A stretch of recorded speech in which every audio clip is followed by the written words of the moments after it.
Hola amigos y socios del Círculo de Especialistas Sodimac. Yo soy Fernando Mena, representante de CBB Cementos, y es un gusto para mí y para nuestra compañía estar participando de esta gran feria online del Círculo de Especialistas Sodimac. La presentación de hoy, el curso que vamos a hacer hoy se llama Junto a CBB, tus proyectos son progreso, porque nosotros pensamos que el trabajo de ustedes junto al trabajo nuestro son progreso para el país. La presentación de hoy, el curso de hoy, vamos a aprender los conceptos básicos para cómo fabricar un buen hormigón. También mostraremos la aplicación de la tabla de dosificación CBB. Y por último, vamos a entregar algunos tips de la correcta instalación del hormigón, o sea, cómo compactar, cómo colocar, cómo curar y proteger el hormigón después de que lo has fabricado e instalado en tu lugar de colocación. Entonces, vamos a conversar principalmente de los constituyentes del hormigón, de la importancia que tienen estos, sus características y requisitos principales, cómo ubicar hormigón, es decir, cómo determinar y calcular el volumen de hormigón que tienes que fabricar para una estructura, y cómo dosificarlo utilizando la tabla de dosificación CBB que ya hemos comentado. Podemos también, o vamos a conversar sobre los aspectos principales y las formas más importantes y relevantes para la colocación, la compactación, el curado y la protección del hormigón. Entonces, el hormigón es un material que ustedes usan diariamente en sus obras, es una roca artificial, ¿ya? Constituimos una roca artificial que se llama hormigón. Este está constituido en un 75% por granos de material pétreo, o sea, de partículas de piedra.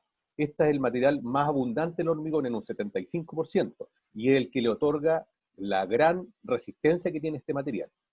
En segundo lugar tenemos lo que llamamos pasta de cemento, que es un material formado por cemento y agua, y algún porcentaje pequeño de aire, que es el material conglomerante, es decir, que rodea las partículas de piedra, las une férreamente con gran resistencia, ¿cierto? Y conforma esta masa que en un inicio es plástica, posteriormente fragua y endurece y conforma esta roca artificial que hemos comentado. Cada uno de estos materiales, excluido el aire, ¿cierto? El agua, el cemento, los áridos, tienen requisitos particulares. Y estos requisitos están estipulados en normas específicas para cada uno de ellos. Cada uno tiene sus requisitos, sus características y, sus características particulares. Entonces, el material que nosotros vendemos, que nosotros comercializamos, es CBB Cemento Especial, que es el material que tú encontrarás en los lineales de Sodimac. Es un material que conforma el hormigón, ¿cierto? Y vamos a comentar algunas características de este. El cemento es el material activo, es un reactivo químico que funciona en conjunto con el agua. Este está regido y está, sus características están estipuladas en una norma chilena, que es la NSH 148, ¿ya? Que clasifica los cementos. El cemento CBB especial es un cemento clase puzolánico, porque está constituido por un material, una adición que se llama puzolana. Y también está clasificado según su resistencia como un cemento grado corriente, ¿ya? Es de uso general, por lo tanto lo podemos usar en diversos tipos de obras, como viviendas, edificios, puentes, en ambientes agresivos o no agresivos, en morteros de pega, en estucos, etc. Es de uso general, ¿ya? Y la norma NSH 148 regula sus características, y las características principales que indica la norma que debe tener el cemento son principalmente tres, ¿ya? Esta norma dice que el cemento debe tener un tiempo de fraguado controlado. ¿Qué significa esto? Que el cemento le debe otorgar al hormigón una característica de endurecimiento, de fraguado, de pasar de una pasta plástica que ustedes puedan moldear a una pasta rígida en un tiempo determinado, aproximadamente entre 3 y 4 horas, ¿cierto? Entre inicio y fin de fraguado. Entonces eso lo regula la norma. También la norma regula la resistencia del cemento que otorga a los hormigones, ¿ya? Y esa resistencia está determinada por una resistencia a compresión, es decir, una resistencia, por decirlo de alguna manera, al aplastamiento, y ahí tenemos en la lámina, ustedes pueden ver, ¿cierto?, un elefante que está parado sobre, por ejemplo, un taco del zapato de una señora, ¿ya? La resistencia a compresión se mide en una unidad que es los kilos partidos por centímetro cuadrado, y ustedes pueden ver ahí un gran peso, aproximadamente, no sé, un elefante de 300 kilos, que está apoyado en una superficie de 1 centímetro cuadrado. Por lo tanto, la carga que está aplicada sobre el hormigón son 300 kilos por cada centímetro cuadrado. Eso es más o menos el rango de medición de la resistencia a compresión, ¿cierto? El hormigón resiste 300 kilos por centímetro cuadrado y más, es muy resistente, ¿ya? También hay otro tipo de resistencia que indica la norma, que es la resistencia a flexión, ¿ya? Y esta es una resistencia a que el material se tienda a doblar. Como ustedes pueden ver en la lámina allí, hay una viga, ¿cierto?, que tiene este tipo de solicitación, a como que se tienda a doblar hacia abajo. Las losas de los edificios, las vigas de los edificios tienen este esfuerzo. También la norma exige alguna resistencia a la flexión. Todos los cementos en Chile están regulados por una norma 148, les decía, la NSH 148, y hay un organismo que es el IDIEM, un laboratorio que depende de la Universidad de Chile, que controla que todas las plantas de cemento que comercializan este material cumplan la norma respectiva, la NSH 148. Y este cumplimiento se controla en todas las partidas de cemento que se comercializan, y el IDIEM entrega un certificado. Por lo tanto, podemos decir que nuestro cemento CBB especial está certificado. ¿Qué quiere decir eso? Que cumple a cabalidad todos los requerimientos estipulados en la norma NSH 148. Este certificado ustedes lo podrían solicitar a cada una de las fábricas, especialmente a Cemento Bio Bio. Nosotros tenemos disponible por cada partida de cemento que estamos despachando en todas las plantas, certificado de calidad de nuestro producto, ¿ya? Esta calidad, como les decía, está certificada, ¿ya? Entonces, el cemento se produce por CBB en 5 plantas a lo largo del país. Nosotros tenemos plantas en Arica, en Antofagasta, en San Antonio, en Teno, cercano a Curicó, y en Talcahuano, que es la planta que está ubicada más al sur y donde yo me encuentro, ¿ya? En todas estas plantas se produce cemento en su gama completa, digamos, dentro de lo estipulado en la norma chilena, y en general les puedo comentar que la estrategia o la política de Cementos Bio Bio es incorporando lo que se llama economía circular a la producción de cemento. Esto es decir, utilizar materiales reciclados, ¿ya? En las materias primas, en los combustibles, estamos incorporando cada vez más materiales de desecho de otras industrias que permiten hacer a la fabricación de cemento una fabricación sustentable, regida por la economía circular, ¿ya? Entonces, CBB también se dedica a la fabricación de hormigón a través de CBB Ready-Mix. CBB Ready-Mix tiene alrededor de 35 plantas en cada una de las ciudades desde Arica a Puerto Montt, ¿ya? Además tiene, yo diría que plantas de proyectos.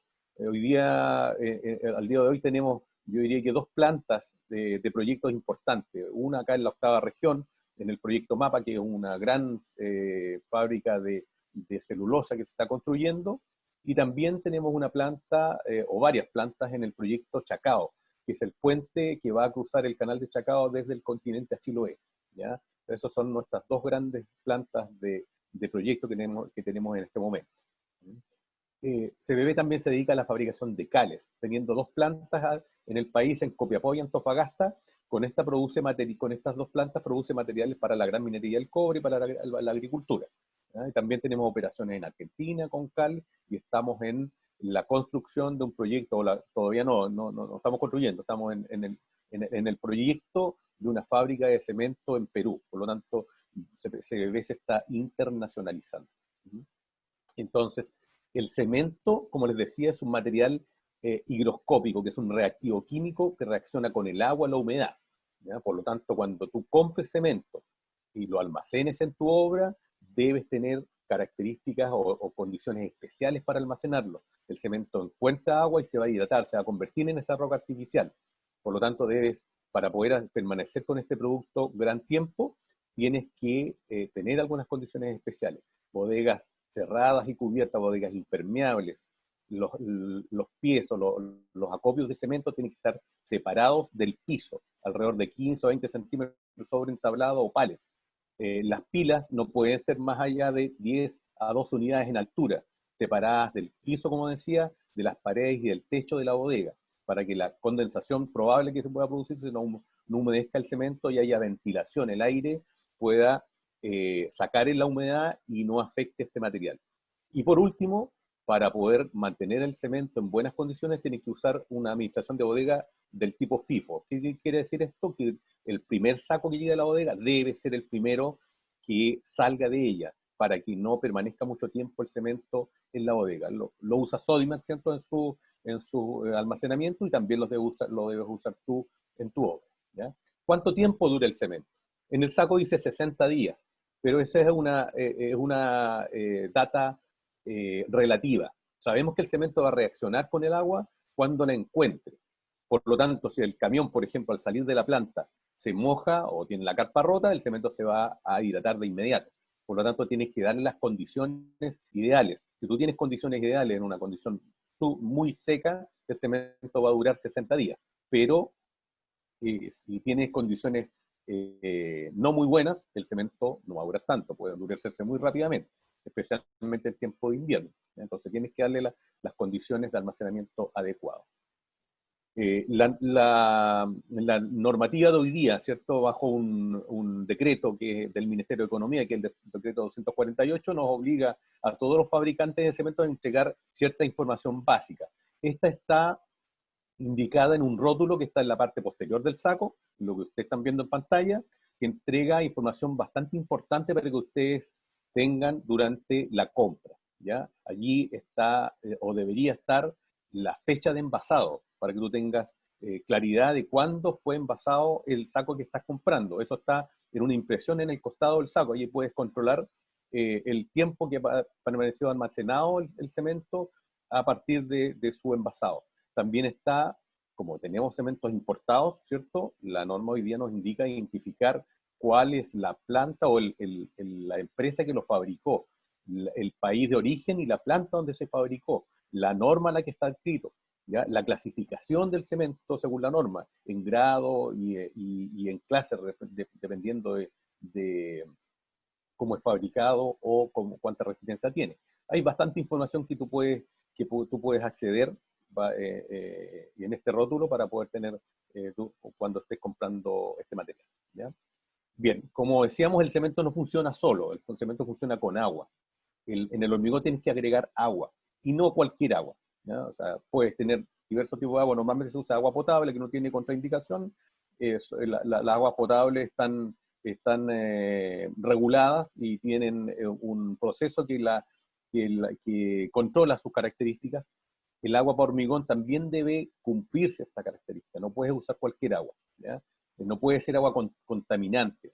Y tenemos en el país o en algunas ciertas zonas aguas que pueden ser perjudiciales para el hormigón, ¿ya? Aguas, por ejemplo, de desagües, de alcantarilla, aguas de relaves mineros en el norte, aguas de residuos industriales. En el norte tenemos bastante sal en el suelo, por lo tanto pueden haber aguas salinas. El agua de mar no la podemos usar. Y en la zona sur, donde estoy ubicado, o más al sur, también podemos tener algunos cursos de agua con material orgánico, ¿ya? Material vegetal principalmente que se descompone y contamina el agua y puede tener alguna contraindicación para el hormigón. Una de las cosas importantes de controlar, por ejemplo, es el olor. El olor del agua nos indica muchas veces cuando tiene contaminantes orgánicos, ¿ya? Y eso puede ayudarnos bastante a poder elegir el agua. Idealmente, siempre solamente agua potable para fabricar hormigón, ¿ya? Entonces, el agua en el hormigón es importante porque es el reactivo químico que activa el cemento, ¿ya? El cemento, la pasta de cemento que rodea las partículas de aire y conforma el hormigón, funciona con agua, ¿ya? Entonces, es importante tener un agua de calidad. Como decíamos al inicio, gran parte del hormigón está constituido por material pétreo, por partículas de piedra de diferente tamaño, ¿ya? La norma que regula las características de este material es la NSH 163, ¿ya? Lo clasifica en cuanto a tamaños y en sus características.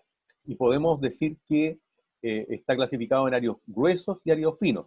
Los áreos gruesos son partículas que están entre 5 milímetros y 40 milímetros normalmente. Los subseparamos en gravilla y grava. Y ahí ustedes pueden ver los tamaños de cada uno de estos materiales. Los más gruesos, la grava entre 20 y 40 milímetros, la gravilla entre 5 y 20 milímetros.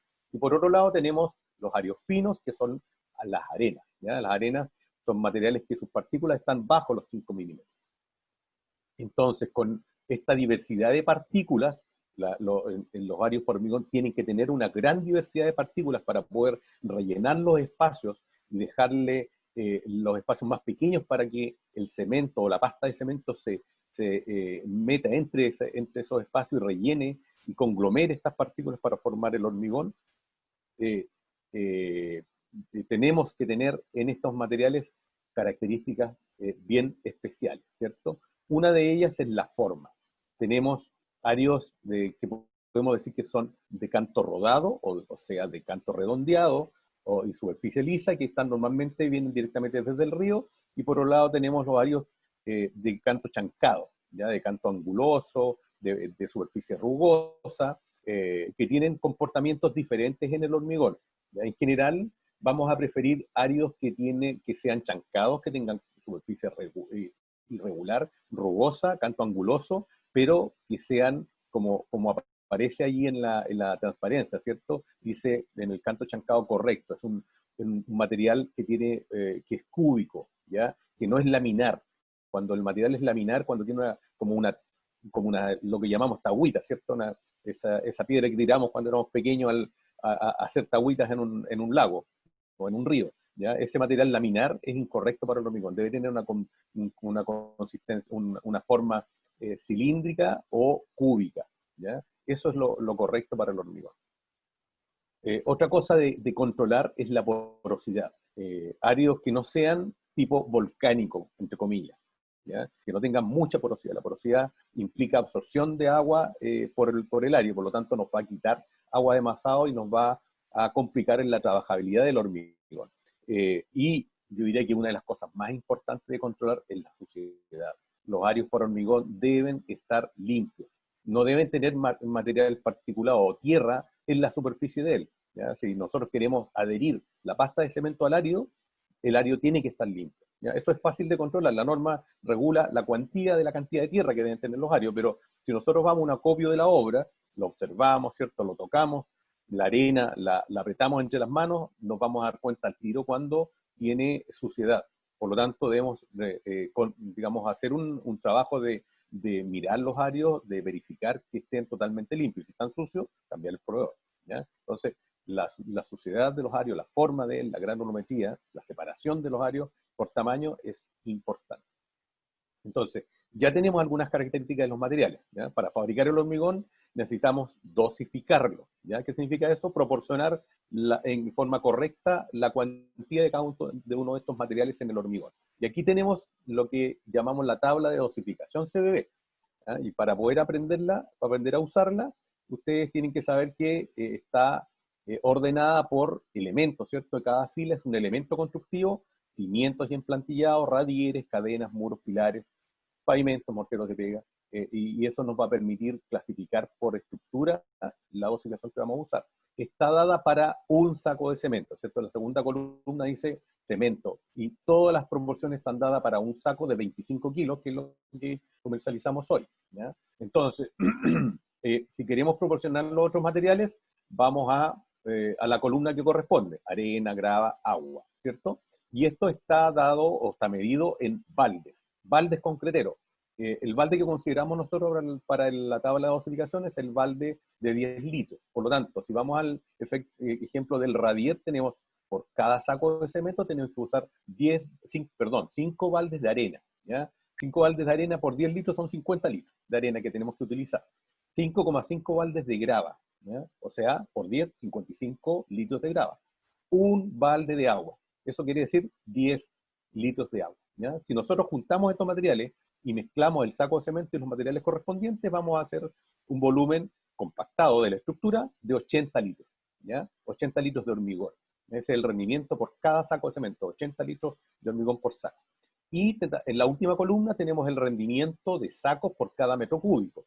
O sea, si fabricamos un metro cúbico de material, vamos a tener que mezclar 12,5 sacos de cemento y los materiales correspondientes para conformar un metro cúbico, ¿ya? Espero que les haya quedado claro cómo usar esta tabla de dosificación, ¿ya? Teniendo ya claro cómo dosificar, vamos a cubicar el elemento constructivo que vamos a fabricar, ¿cierto? A construir. Y allí tenemos elementos, cimientos, radieres, cadena, como habíamos comentado. Cubicar significa determinar el volumen de hormigón para fabricar el elemento que vamos a construir, ¿ya? El volumen, la cantidad de metros cúbicos que vamos a necesitar para fabricar ese elemento. Para cubicar necesitamos conocer las dimensiones del elemento. Cada elemento tiene 3 dimensiones, ¿ya? Vivimos en un mundo de 3 dimensiones. Largo, ancho y alto o espesor, ¿ya? Todos los elementos van a tener un largo, un ancho y un alto. La unidad de medida que debemos usar siempre es la misma. En las 3 dimensiones debemos usar la misma unidad de medida. Normalmente se usa el metro, ¿cierto? Por lo tanto, si vamos a cubicar, vamos a tener que multiplicar estas 3 dimensiones. Largo en metros, por ancho en metros, por alto o espesor en metros, ¿ya? La multiplicación de esas 3 dimensiones nos da el volumen del elemento que vamos a fabricar. Pongamos el caso del radier, ¿cierto? Tenemos un radier que tendríamos que fabricar eventualmente de 6 metros de largo, 2 metros de ancho y 15 centímetros de espesor. Los centímetros no son metros, tenemos que transformarlos en metros. Cada metro tiene 100 centímetros, por lo tanto dividimos por 100 y los 15 centímetros equivalen a 0,15 metros. Entonces multiplicamos 6 metros por 2 metros por 0,15 metros, eso me da 1,8 metros cúbicos, ¿ya? Con ese dato, ¿cierto? La cubicación, 1,8 metros cúbicos, vamos a nuestra tabla de dosificación. Vamos a fabricar un radier, por lo tanto, lo primero que vamos a determinar es la cantidad de sacos. Tenemos 1,8 metros cúbicos, y la última columna nos dice que por cada metro cúbico tenemos que utilizar 12,5 sacos, ¿cierto? 12,5 sacos por 1,8 metros cúbicos nos da 22,5 sacos. No vendemos nosotros ni Sodimac medio saco, por lo tanto siempre tenemos que aproximar a la cantidad superior, 22,5 a 23 sacos debemos comprar, ¿ya? Con esta cantidad de sacos, ¿cierto? Ya podemos utilizar la tabla y poder determinar la otra cantidad de materiales que vamos a utilizar.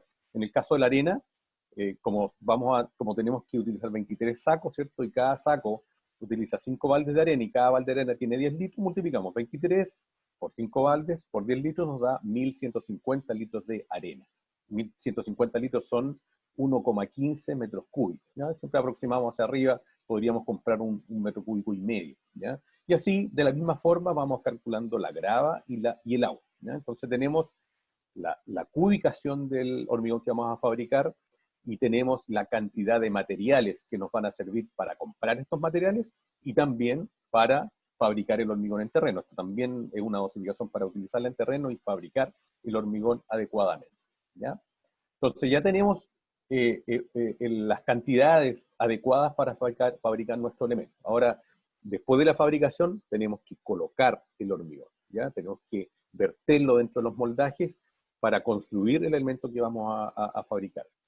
Allí tenemos que tener cuidado, o tenemos que fijarnos en, principalmente, evitar la segregación, evitar que los materiales de la mezcla fresca se separen, las piedras por un lado, la arena por otro. Evitar contaminar el hormigón, que no se contamine con tierra, con agua, más agua que la que está en la dosificación es perjudicial para el hormigón. Asegurar la continuidad de la estructura, o sea, tener una construcción continua, una fabricación continua de hormigón para que la estructura tenga una continuidad. Mantener la forma y las dimensiones de los elementos, eso es importante, ¿cierto? De tener buenos moldajes, estructurarlos bien para que la forma de nuestra estructura de hormigón permanezca como están diseñadas. Y mantener la posición y la forma de las enfierraduras. Los fierros que están dentro de la masa de hormigón es importante que tengan la cuantía necesaria y que tengan la posición y la forma determinada en el diseño, ¿cierto? Si eso cambia, el comportamiento de la estructura de hormigón armado va a cambiar. Por lo tanto, debemos cuidar estos 5 aspectos que estamos mirando acá. Entonces, ya tenemos el hormigón fabricado, sabemos lo que tenemos que controlar, vamos a colocar el hormigón, lo vamos a verter dentro de los moldajes. Esto no se puede hacer de cualquier forma, ¿ya? En general debemos incorporar el hormigón dentro de los moldajes de una forma ordenada, impidiendo lo que estamos viendo en la lámina, ¿cierto? Incorporar el hormigón en un punto y después con la vibración permitir que el hormigón corra largo, estrecho dentro de los moldajes. El hormigón con la vibración se licúa, por lo tanto tiende a correr fácilmente. Lo que debemos hacer es, de una forma ordenada, distribuir con el elemento de transporte, sea una carretilla, sea un volquete, sea un capacho o una bomba de hormigón, ¿cierto? Repartir el hormigón a lo largo del muro del elemento constructivo de una forma ordenada para conformar capas, ¿ya? Capas horizontales, como estamos viendo en la lámina, ¿cierto? Capas horizontales sucesivas para llegar a la altura máxima del elemento, sea este un pilar, un muro o cualquier elemento constructivo. La altura de las capas no deben estar más allá del largo de la sonda del vibrador que vamos a utilizar. Eso quiere decir aproximadamente 50 centímetros. Lo ideal para la colocación en elementos esbeltos, ¿cierto? Es como muros, como pilares, son capas de 50 centímetros sucesivas y horizontales, ¿ya?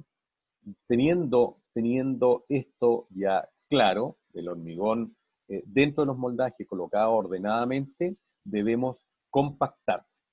Compactar significa evacuar el aire de la masa de hormigón que está recién colocada, hormigón fresco que está recién colocado, ¿ya? Y para eso le entregamos una energía con un equipo que es el vibrador de inmersión, ¿ya? Equipo que tiene un eje flexible, como ustedes están viendo ahí en la lámina, con en la punta un elemento metálico que vibra, ¿ya? Y este elemento se introduce en la masa de hormigón fresco y transfiere una energía de vibración, un movimiento, un sacudón, ¿ya? Con bastante energía a la masa de hormigón fresco. El hormigón con esa vibración se licúa, como ustedes están viendo en la foto central, ¿ya? Hay una flecha roja allí que indica hormigón licuado por vibración, ¿ya? Por un efecto físico que es la vibración.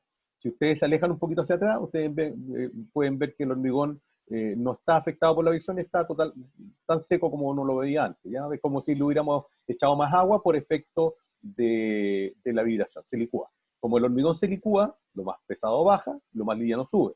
En este instante, lo más liviano dentro de la masa de hormigón es el aire que está dentro de la masa de hormigón. Por lo tanto, este sube, llega a la superficie, se evacúa, sale del hormigón, y el hormigón de esa forma se compacta, se hace más compacto, más denso. O sea, la cantidad de aire que está dentro de la masa de hormigón sale de allí y deja el hormigón con menor cantidad de aire en su interior, ¿ya? Entonces, debemos compactar el hormigón idealmente mecánicamente utilizando este equipo, ¿ya? Sodimac en sus tiendas tiene arriendo de este material, ni siquiera tenemos que comprarlo, un equipo como este hoy día. Podemos ir arrendando a un bajo costo, ¿cierto? Y utilizarlo por un día, 2 días, lo que necesitemos, y podemos compactar adecuadamente nuestro hormigón, ¿ya? Entonces, para compactar el hormigón, tenemos que tener el hormigón fresco distribuido adecuadamente en capas. Vamos ordenadamente introduciendo la sonda en el hormigón fresco para producir esta compactación. La forma también es importante. Ingresar la sonda al hormigón tiene que hacerse en posición vertical y también tenemos que usar referencias para poder ir introduciendo la sonda efectivamente en la capa que estamos colocando. La primera capa es fácil porque el fondo es duro, ¿cierto? El radier o la fundación o la capa anterior de muro nos indica el término de la capa. Pero la segunda capa, la primera es de hormigón fresco todavía, por lo tanto podemos fácilmente pasar de la capa primera a la segunda. Entonces tenemos que ir usando una referencia que puede ser una marca en el eje flexible, ¿cierto? De la sonda, como referencia de altura para poder ir llegando efectivamente a la capa que estamos colocando y no revibrar la capa que está anterior a esta, ¿ya? Entonces tenemos que tener una efectividad y un orden en la compactación de las capas de hormigón que estamos colocando, ¿ya? La introducción de la sonda también tiene que ser ordenada y separada adecuadamente. cada introducción del vibrador compacta adecuadamente una zona que es imaginaria, que está en la mente del operador del equipo, que equivale aproximadamente a un diámetro de 8 veces el diámetro de la sonda. La sonda tiene como diámetro normalmente 40 o 60 milímetros, ¿ya? 4 centímetros con 8, u 8 centímetros, 4 o 6 centímetros, perdón. Entonces, 4 por 8, 32. El área imaginaria que está marcada en una circunferencia roja que ustedes pueden ver en la lámina, es el área imaginaria de afección que tiene el hormigón, el área que va a compactar una inserción del vibrador, ¿ya? Entonces, debemos ir separando, teniendo en vista estas áreas imaginarias de compactación, los puntos de introducción en el hormigón, ¿ya? Entonces, en una viga, en un elemento delgado, en un muro, vamos a ir haciendo una línea, como están viendo ustedes en la animación, una línea conformada por los puntos de inserción, intersectando estas zonas imaginarias de compactación para ir llegando con la energía a todo el hormigón que estamos colocando, ¿ya? Si hay zonas que no tienen energía de compactación, van a ser zonas con más aire, zonas con menos resistencia, zonas con más permeabilidad, zonas con hormigón de menor calidad. Por lo tanto, tenemos que asegurarnos de llegar con la energía de compactación a todo el hormigón que estamos colocando, ¿ya? En elementos horizontales como losas o radieres, es ideal trabajar con con el vibrador en forma horizontal, lanzarlo sobre la superficie del hormigón, el vibrador se va a sumergir por la vibración y lo arrastramos sumergido, formando una faja de compactación, una faja que tiene aproximadamente 30 a 50 centímetros de largo. Por lo tanto, en una esquina del radier, por ejemplo, lanzamos la sonda, la transportamos sumergida y compactamos por faja. Y así ordenamos la energía de compacción y distribuimos adecuadamente la energía en todo el elemento para poder tener una compactación homogénea y no olvidar zonas, ¿cierto? Zonas sin compactación o zonas con un exceso de compactación. Es malo compactar poco o por poco tiempo, y también es malo por compactar demasiado tiempo. Yo les puedo decir que un tiempo apropiado para poder compactar el hormigón por punto de inserción son máximo 10 segundos. O sea, usted coloca la sonda, inmersa, introduce la sonda en el hormigón fresco, cuenta hasta 10 y es un tiempo suficiente para evacuar el aire. Ya aquí tenemos fotos de defectos por mala compactación, ¿ya? Yo creo que hay defectos como poros, como venas de arena, como nidos de piedra, que son por falta de compactación, pero también hay defectos por exceso de compactación, ¿ya? Por ejemplo, en la foto central, que dice escape de lechada, que ocurre normalmente en los muros, los elementos más difíciles de compactar, de colocar en faenas de hormigón, donde la parte inferior, cuando el muro se encuentra con el cimiento, con la losa, ¿cierto? Tenemos grandes oquedades o una gran cantidad de oquedades en esa zona, de poros, de nidos de piedra. Y eso normalmente ocurre por exceso de compactación. Tiempos demasiado prolongados de compactación, moldajes que no son estancos, que dejan salir lechada, ¿ya? Por lo tanto, eso permite que salga parte del hormigón, la parte más fina, la lechada, el mortero, y adentro del hormigón, adentro de los moldajes quedan los materiales, las partículas más gruesas, ¿ya? Partículas más gruesas que no tienen la pasta para rodearlo y que los conglomeren adecuadamente. Entonces, tenemos la piedra a la vista, como vemos en la foto, lo que llamamos nido de piedra, producido por un exceso de compactación, ¿ya? Entonces, ya tenemos el hormigón fabricado, tenemos el hormigón colocado, nos queda simplemente curar el hormigón. ¿Qué es esto? Protegerlo de las condiciones ambientales, principalmente darle la condición de humedad y la condición de protección a las bajas temperaturas o a las altas temperaturas para producir la mejor resistencia y evitar la fisuración. El elemento tiene que siempre tener un brillo superficial. El brillo superficial nunca debe perderse en los elementos de hormigón fresco. Por lo tanto, si nos llegan a poner mates, se resecan, debemos protegerlos o humectarlos. Hormigón debe ser humectado por lo menos 7 días después de ser colocado. De esa forma, como hemos comentado, podemos construir estructuras resistentes y durables de cualquier tipo con cemento especial. Como ustedes están viendo en la foto, elementos pequeños o elementos de gran resistencia. ¿Ya? Les agradezco el tiempo que han tenido en escucharme, espero que que les vaya a servir en su trabajo cotidiano y nuevamente les doy las gracias por la atención en nombre de CBB y en el mío en particular. Muchas gracias y hasta luego.